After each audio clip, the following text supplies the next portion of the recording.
Okay जी, अस्सलाम वालेकुम। आज हमारा फर्स्ट ईयर का टॉपिक है स्टेशनरी वेव्स, ठीक है, which is actually the phenomena of the superposition of waves. ठीक है, सुपरपोजिशन ऑफ वेव्स के थ्री फिनोमेनाज आप लोगों ने पढ़े हुए हैं। एक इंटरफेरेंस है, एक बीट्स है और एक स्टेशनरी वेव्स है। ठीक है, इंटरफेरेंस के लिए अपनी कुछ कंडीशन थी, बीट्स के लिए अपनी कुछ कंडीशन थी, और जो थर्ड अभी आज हम पढ़ रहे हैं वो आपके पास स्टेशनरी वेव्स है, उसकी हमारे पास अपनी कंडीशंस हैं। हम अब सबसे पहले इसकी डेफिनेशन के बारे में जाते हैं।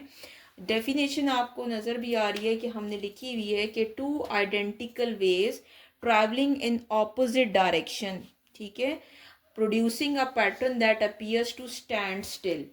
तो सबसे पहले इसमें क्या है, two identical waves. Identical waves कौन सी वेव्स होती हैं? जिसकी आपके पास वेलोसिटी, ठीक है, फ्रीक्वेंसी एंड वेवलेंथ, ये तीनों इसके पैरामीटर क्या हो, सेम हो, इनको हम कहते हैं identical waves. Travelling in opposite direction, opposite direction का मतलब ये है कि इंसिडेंट और रिफ्लेक्टेड वेव जो है वो ऑपोजिट इन डायरेक्शन में ट्रैवल होंगी। तो ऐसी वेव्स जिनका ये तीनों पैरामीटर्स क्या हो, सेम हो, but it is travel in opposite direction, तो when they superimpose each other, तो यहाँ पर कुछ पॉइंट पर ऐसा होगा कि उनकी जो पार्टिकल्स की एनर्जी है वो एक ही जगह पर ऑसिलेट करती रहेगी और एनर्जी फर्दर आगे प्रोपगेट नहीं होगी, like the longitudinal wave and the transverse wave. ठीक है, तो आपको पता है ना, मैकेनिकल वेव्स में लॉन्गिट्यूडनल वेव और ट्रांसवर्स वेव होती हैं, जिसमें पार्टिकल की जो एनर्जी होती है वो पाथ ऑफ प्रोपगेशन के साथ या परपेंडिकुलर ऑसिलेट करते हैं या पैरेलल ऑसिलेट करते हैं, बट उनकी एनर्जी फर्दर आगे ट्रांसफर हो रही होती है। ठीक है, लेकिन इसमें एनर्जी फर्दर आगे ट्रांसफर नहीं होगी, इसलिए मैंने यहाँ पर लिखा हुआ है कि that appear to stand still. ठीक हो गया। उसके बाद हम आते हैं फॉर्मेशन ऑफ स्टैंडिंग वेव्स की तरफ, कि फॉर्मेशन ऑफ स्टैंडिंग वेव्स कैसे होते हैं। इसके लिए सबसे पहले बेसिक कंडीशन ये है कि वेव जो होगी वो ट्रैवल करे फ्रॉम रेयर टू डेंसर।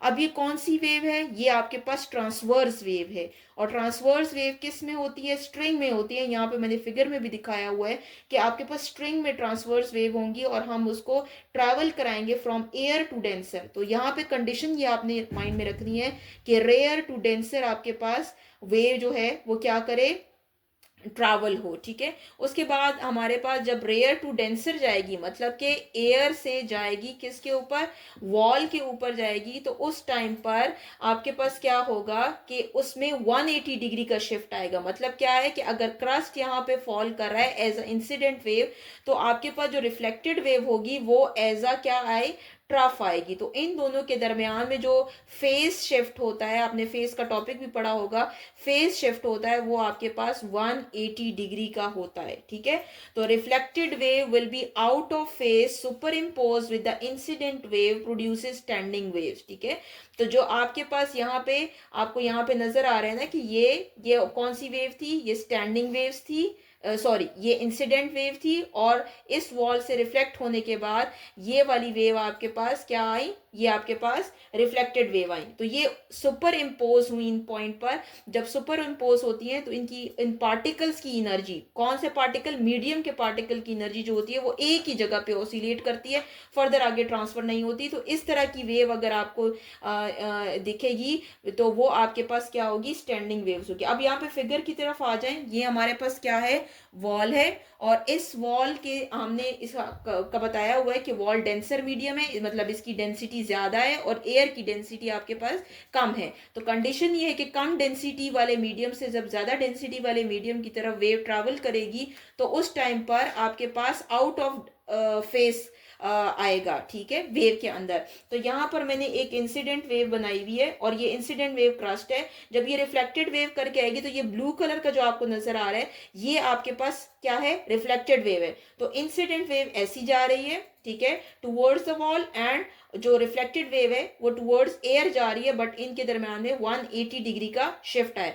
तो वेव की जो फॉर्मेशन होगी वो कुछ इस तरीके से आपको नजर आएगी।